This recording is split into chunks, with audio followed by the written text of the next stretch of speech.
They will tell you it's a revenue stream. That's what they'll call it.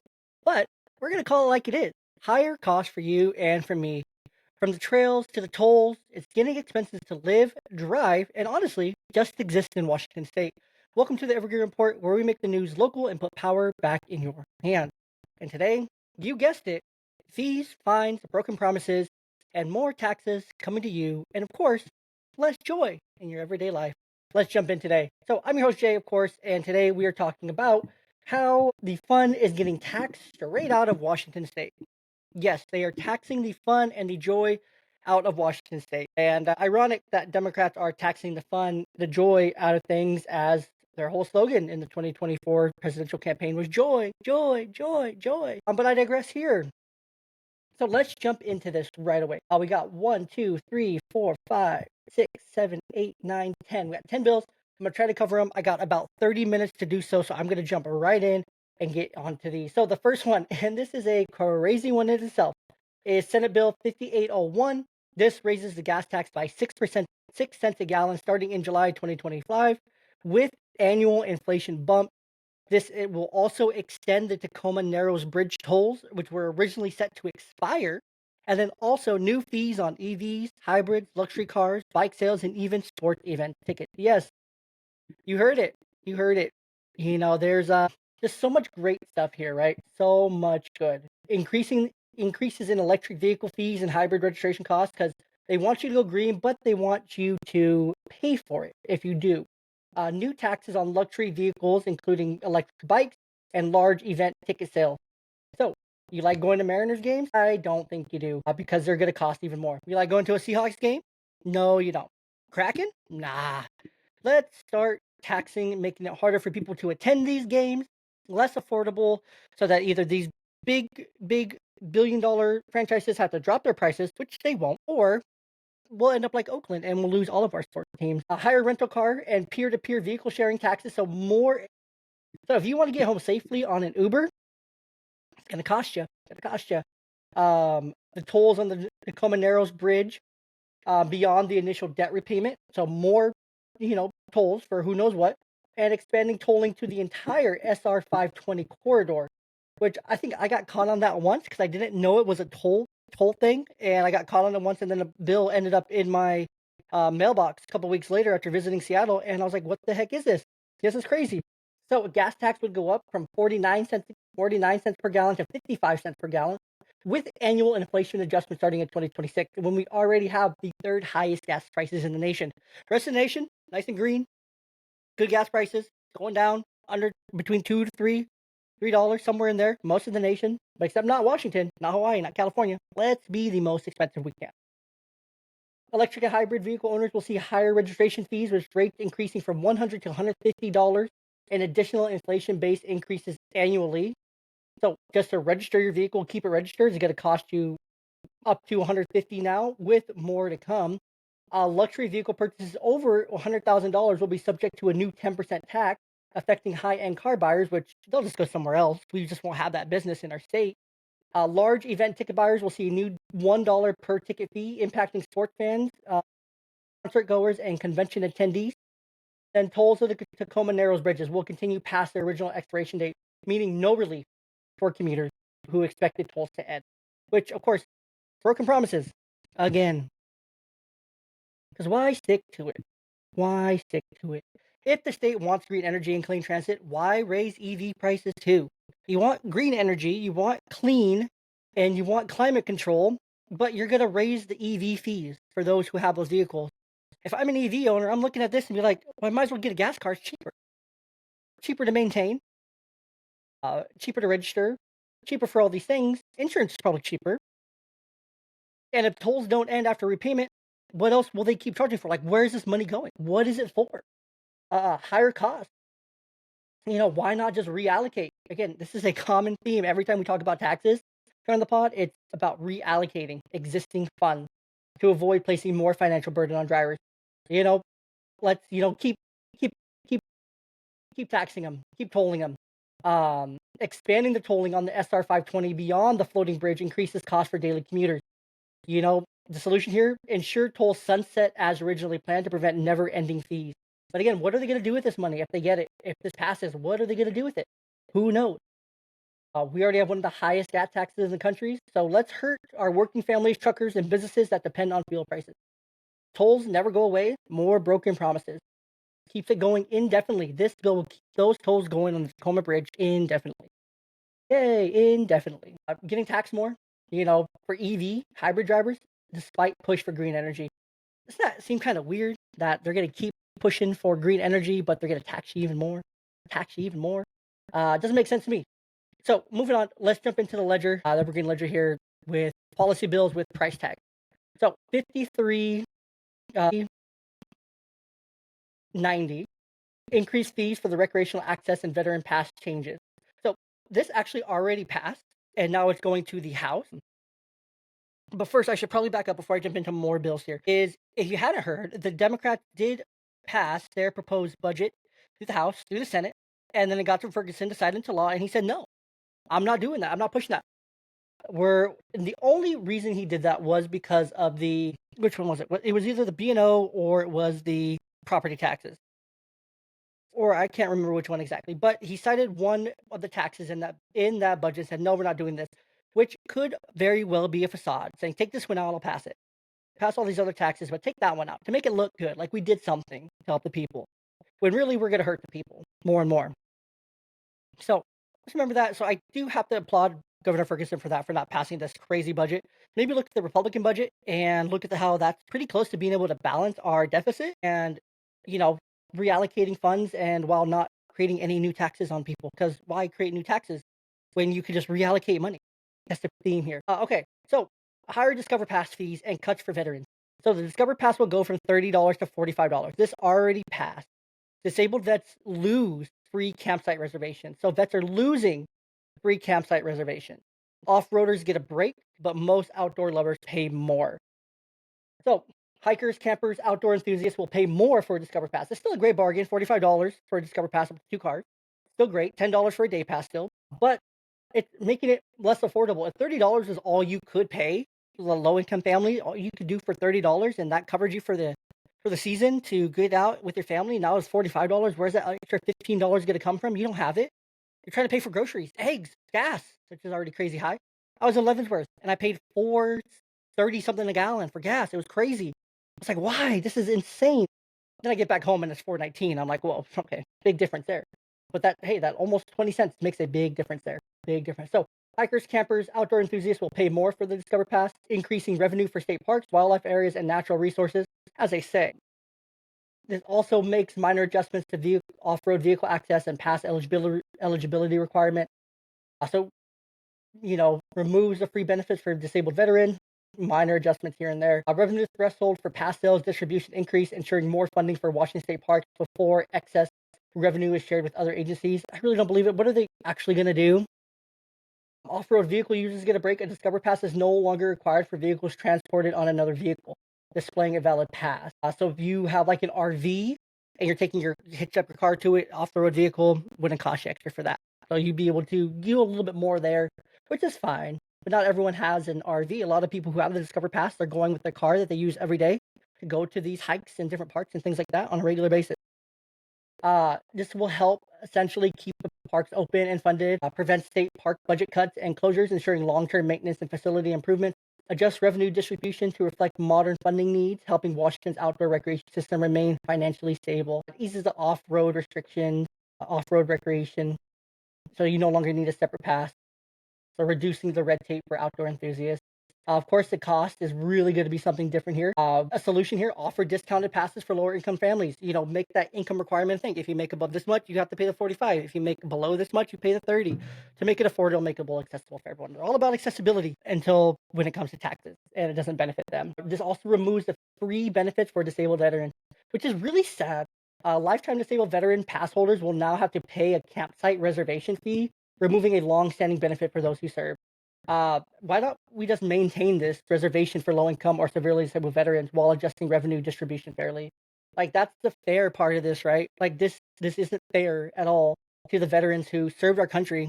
Like, there was just a guy, I was at Safeway the other night, and this guy who had served in Vietnam, he's had multiple cancers, multiple surgeries, and he keeps fighting. Guess what he's doing for work? Only thing he can do, Uber, DoorDash, just to make a fucking living because our government we don't take care of our veterans, the people who died for us, for all of you complaining, protesting, hands off, all this stuff, those veterans who are not being taken care of because of all these taxes. They want to do less for the veterans. It's absolutely sickening. So, of course, this is another hidden tax increases. Raising fees on public lands without cutting government waste forces us to pay more instead of finding budget efficiencies. This targeting disabled veterans is a really bad look. Removing free campsite reservations hurt those who have already sacrificed for the country, which isn't the right way to balance the budget. This isn't right. Not right at all. The state needs to prioritize spending before raising fees on public recreation. Lawmakers should audit state agencies for waste and mismanagement. Again, we need to reallocate. We need to look into this. We need to find ways to save these programs, keep them affordable for every single person in the state to be able to take advantage of. Because I guarantee if more people are able to afford 30, keep it at 30. And then if that gets veterans to the campsite, that's a great look as well that you're taking care of the veterans. So doing this, it hurt. It hurt. Let's see. This will hopefully generate more revenue, helping the parks, wildlife areas more, whatnot.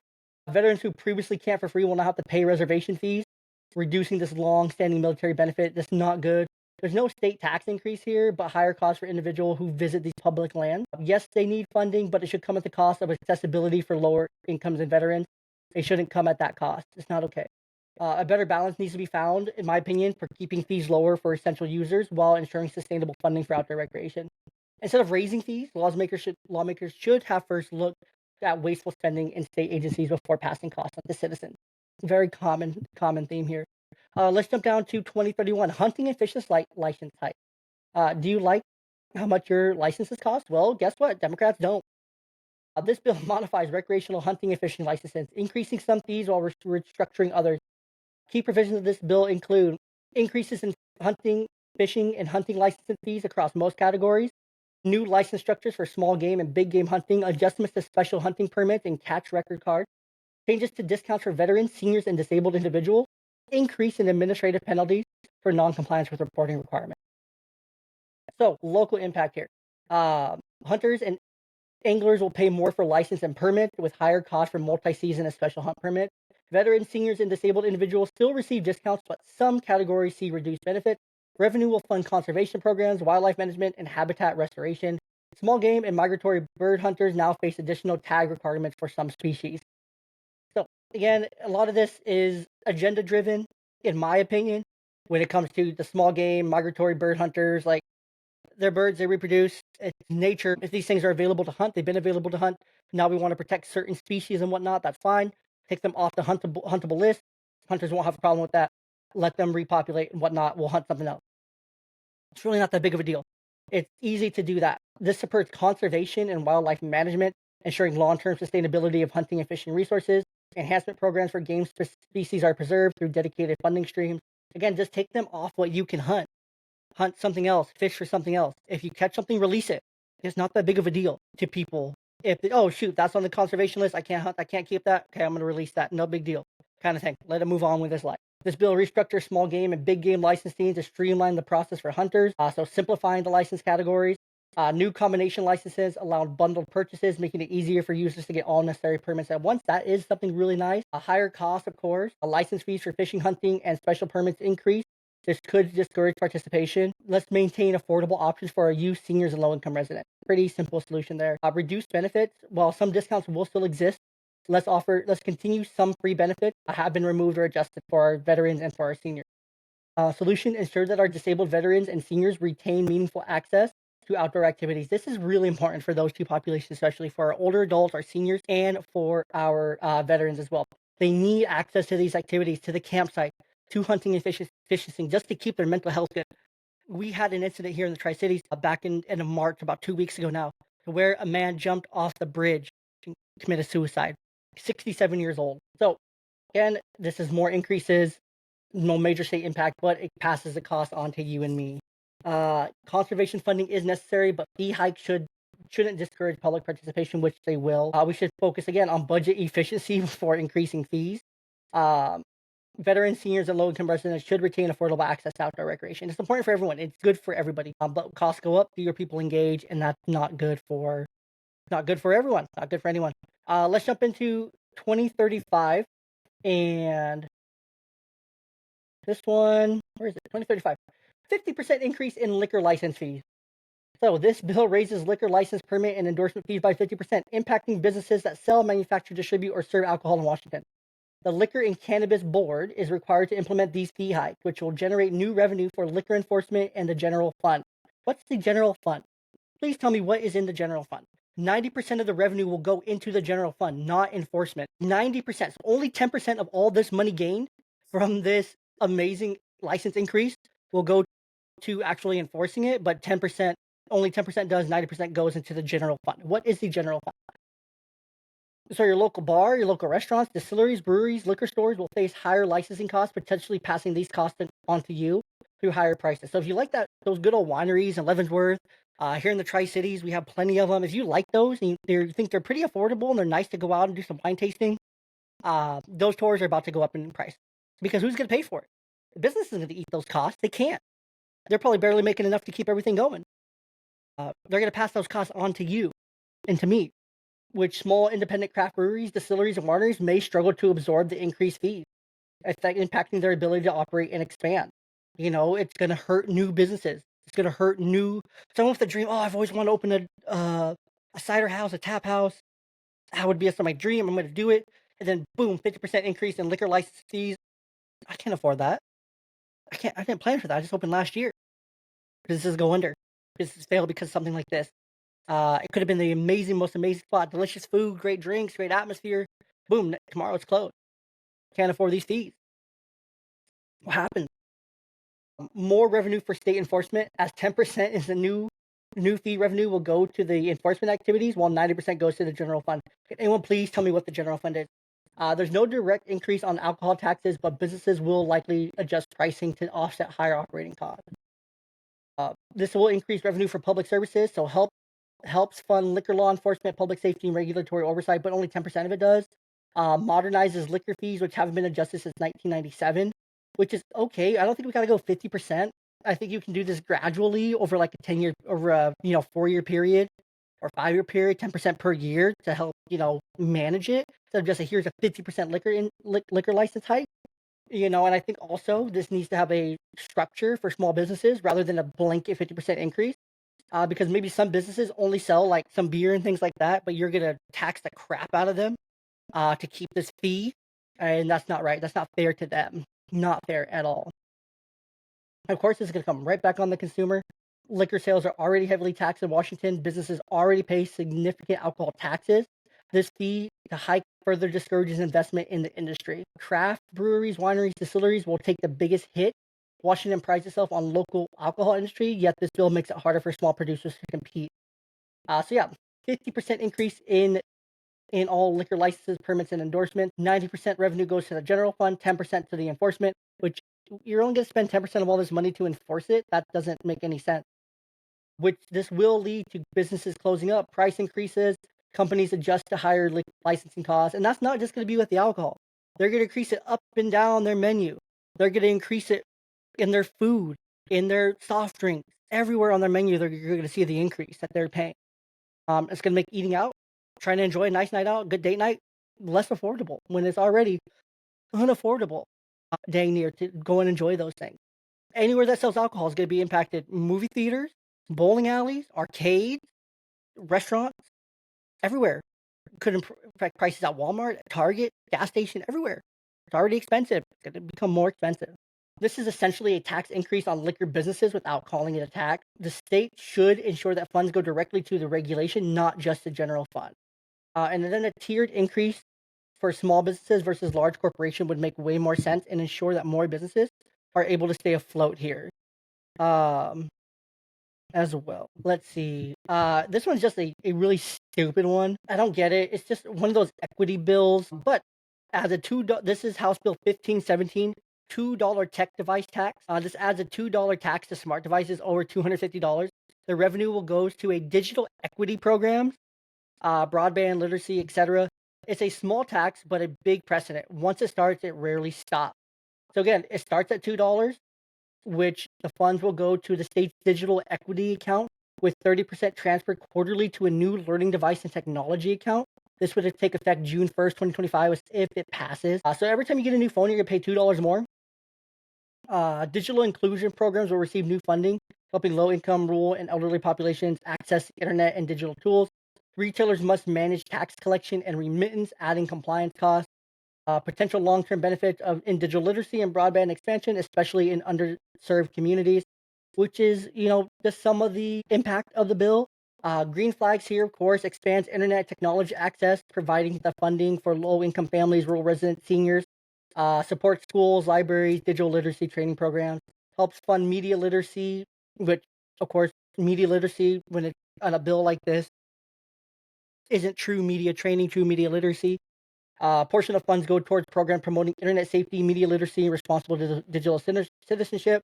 This is just another one of those consumer taxes. We already have high sales tax. This new charge adds to consumer costs. Solution: consider funding digital equity through existing state revenues rather than a new tax. We don't have a revenue problem, people. We have a spending problem. There's no guarantee that tax funds will be spent efficiently. Government programs often fail to deliver measurable results. Solution: require transparent reporting on how these funds will improve digital access. So again, it's labeled as digital equity. It's just a disguise for more taxes, um, rather than finding waste in the budget. We slap new taxes on consumers every time we can. Let's tax the phones that they're buying. Every time a new iPhone comes out, 1,000 people, that's $2,000 right there. 20,000 people will go and do it. $40,000. And of course, then this doesn't just affect phones. I'm so sorry. I misled you there. This will also affect smartphones, laptops, tablets, smart TVs, gaming consoles, and more. So every device that's over $250, basically, that's electronic. That is a smart device. So it has the word smart in front of it. Smartphone, smart tablet, smart TV, Kindle, everything. $2 more. Wow, that's a lot of money. This is kind of a genius Ponzi scheme by the Democrats. I'm impressed.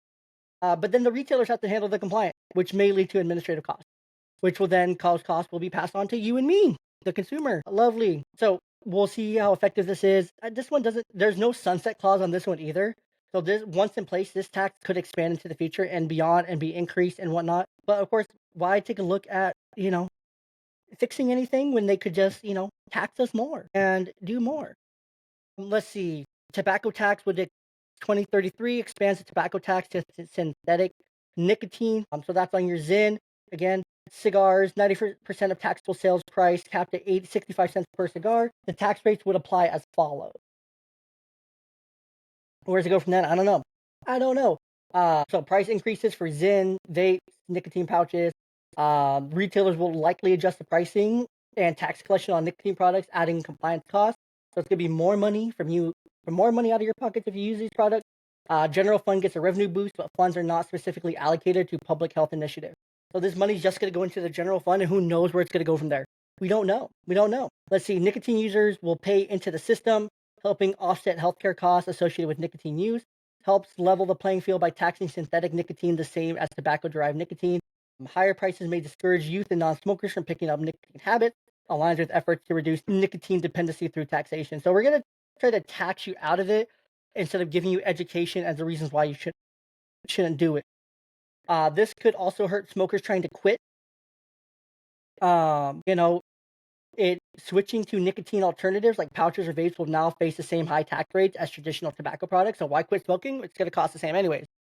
Solution: consider taxing lower risk nicotine products as at a reduced rate, incentivized harm reduction, and taxes goes to the general fund, not public health. So they just go to the general fund, but they don't do anything to help general health at all, or the public health funds at all. Part of this needs to be earmarked to be a new revenue for prevention and cessation efforts. So pretty simple breakdown there of that bill. I'm trying to hurry. I'm running out of time here. About a few minutes left. The B&O tax, something really important to talk about as well, and the wealth tax. 5796. The payroll tax that absolutely failed in Seattle, but they said it failed here. Let's put it throughout the whole state. So employers must pay 5% on wages above $176,100 per employee adjusted yearly. Small businesses with a total payroll under $7 million are exempt. Companies already paying a city payroll tax, like Seattle's Jumpstart tax, receive a state tax credit. Funds go to the general fund for education, healthcare, social services. Employers cannot pass this tax on to employees, so it must be taken for entirely by the company, which means that it would hurt you getting a raise or an increase in salary and whatnot. Inflation adjustments, because we got to pay this tax.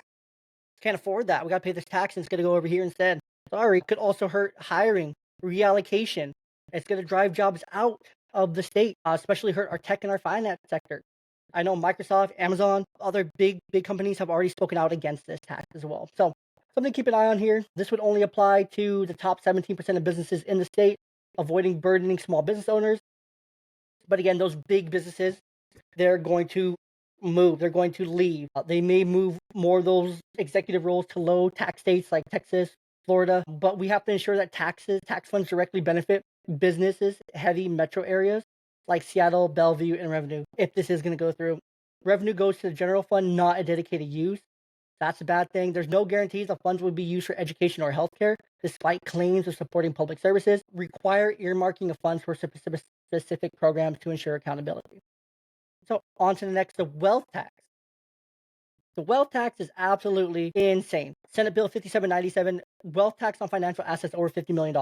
It's another one of those unrealized gains tax that we like to talk about, that we always feel like we're getting shortchanged on, that are always happening as well. And then there's also property taxes as well, but we're not going to hit on that since we're really short on time. As well, I want to talk about this other story here.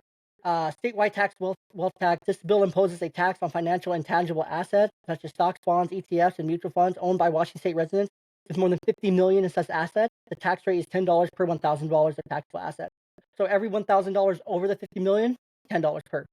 This tax is based on the fair market value of assets as of December 31st of each year. Revenue goes to the state's general fund for public schools. Allegedly, failure to pay results in penalties up to 25% of taxes due. This would go into effect January 1st, 2026. The tax is due in 2027. This affects around 4,300 ultra wealthy residents who now will be taxed on financial holdings not previously taxed by Washington. So it's an unrealized gain. It's another way for saying unrealized gain. A potential for high net worth individuals to relocate to avoid taxation, which could reduce overall state revenue in the long run, because we want those ultra wealthy people here. Ultra wealthy people are good for an economy. They provide the jobs, they hold the businesses, they keep things moving in the state. This could generate hundreds of millions annually for public education, reducing reliance on other state taxes, which still it says it's supposed to go here, but we don't know that for sure. A legal challenge is likely. The Constitution does not allow for income tax, and this could be challenged as a form of income taxation because it 100% is. Would ensure, of course, more funding for schools, reduce property tax reliance if implemented properly. But it targets the wealthiest individuals, so 4,300 people. But those 4,300 people also drive our economy here in the state with jobs and things like that. Legal challenges are almost guaranteed. They're going to fight back. They're not just going to roll over and take this, or they'll just up and bounce out of state. These wealth taxes rarely work. Rich people will just leave. California attempted the same thing. Similar measures leading to wealthy individuals moving to tax-friendly states like Washington, Texas, and Florida. If education funding is a priority, the state should audit current spending. Washington already has some of the highest tax revenues per capita. Why add another tax instead of fixing inefficiency? And we already have some of the highest per people spending in the state, and it does nothing. Our kids in middle school barely will read above a third grade level for reading, fifth grade reading for math, or maybe I have those inversed, I'm not sure. And then, of course, we have the B&O tax, 5796. We just talked about that as well. Property taxes, 5798, property tax expansion, which, of course, just taxes more people out of their homes, taxes more people out of state. More taxes. Ongoing hearings for those bills are also underway. I just want to hit on this super quick. So no, I don't have time. I wanted to try to around 30 minutes. But if you go and listen to the last episode of Evergreen Report, Tri-Cities Edition, I did shout out our local school board. We went into depth about their today. So the woke wire is actually the awake wire today. So shout out to the Kennewick School Board for seeking federal guidance. So this is the third school district to do so in the state, petitioning for federal intervention and, to overrule federal law, which trumps state law, which everyone knows that. If you went to civics, paid attention in high school, federal trumps state law 100% of the time. That's just how it goes. So let's see. So remember, your voice matters, and I want you guys' feedback and, of course, call to action. Were you someone that was counting on these tolls to end? If they're not ending, what impacts that's going to have on your daily commute? You're like, yes, 2025 tolls end. I'll be able to get to work, save some money. All this toll money I'm saving, I'm gonna be able to put back and purchase X, Y, or Z. What were you hoping for? What didn't you get? Do you hunt? Do you fish? Do you hike? Will these new fees change your habits? If you have a Discover Pass and it goes up, how's that gonna affect your day to day? I do want to know. I want to hear from you. I really do. So make sure you guys also call your reps. They also love hearing from you as well. Ask about Senate Bill 5801, House Bill 2031, Senate Bill 5796. You can look up all those. Go to ledge.wa.gov, type in those numbers. They'll pop up. You can call local representatives. as well. They'll say it's for equity, they'll say it's for safety, they'll say it's for sustainability, blah, blah, blah, blah, blah, blah. But at the end of the day, it's your wallet that's lighter. Stay informed, stay vocal, and we'll keep digging. See you next time on the Evergreen Report. Remember to follow us on Instagram and X for breakdowns, for tweets, things like that. If you got a story, drop it in our DMs, X or Instagram. And you can do that at Evergreen Report, EvergreenRPT on both platforms, X and Instagram. That's where we're most active. Again, until next time, stay evergreen.